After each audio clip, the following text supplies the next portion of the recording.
The next learning objective is to review the classifications of costs. Before we go through a detailed example of how direct materials, direct labor, and manufacturing overhead are tracked in a job order costing system, let's review the different classifications of costs. Costs are either product costs or they're not product costs.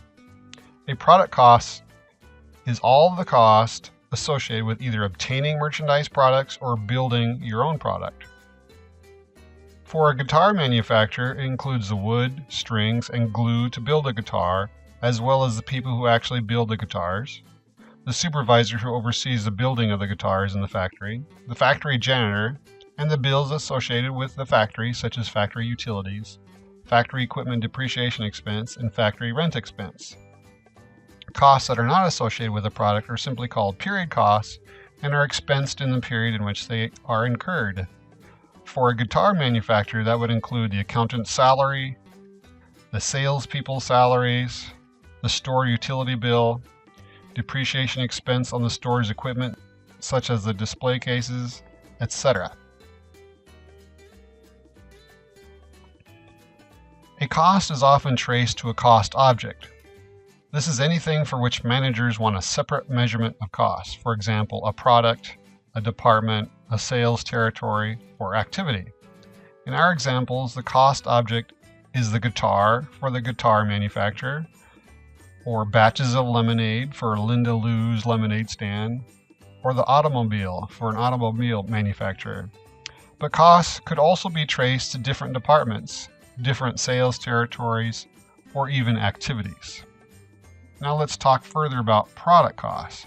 All product costs are either a direct cost or an indirect cost. Direct costs are costs easily and cost-effectively traced to a cost object, like the car. Indirect costs cannot be easily and cost-effectively traced to a cost object. Direct costs are further broken down into direct materials and direct labor. Direct materials are materials that become a physical part of a finished product and whose costs are easily traced to the finished product. For manufacturing a car, that would include tires, seats, the frame, etc.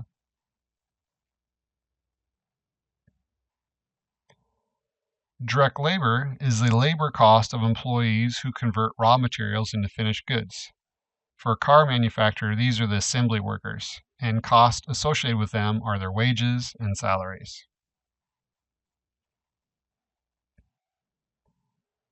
Manufacturing overhead are all product costs except for direct materials and direct labor. They cannot be easily and cost-effectively traced to a cost object. In the example of the automobile manufacturer, the cost object is the car, and manufacturing overhead are all the costs associated with making the car but cannot be tied directly to one car or another.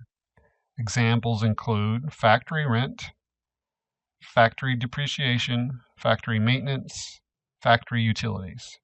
These are all manufacturing overhead because we can't easily and cost-effectively trace their costs to each car produced. For example, we can't tell how much of the factory's electric bill went into building one car over another car.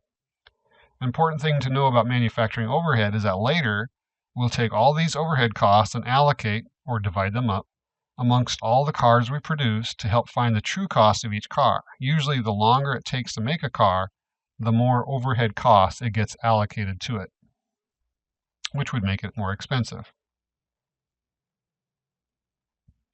Manufacturing overhead is sometimes broken down into two more specific categories: indirect materials and indirect labor. Indirect materials are raw materials used in production that are difficult or not cost-effective to trace to a particular product. Examples of this include glue. Believe it or not, in the 1960s, cars had windshields glued to their frames. It wasn't cost-effective to measure how many drops of glue they used for each car, so it's an indirect material.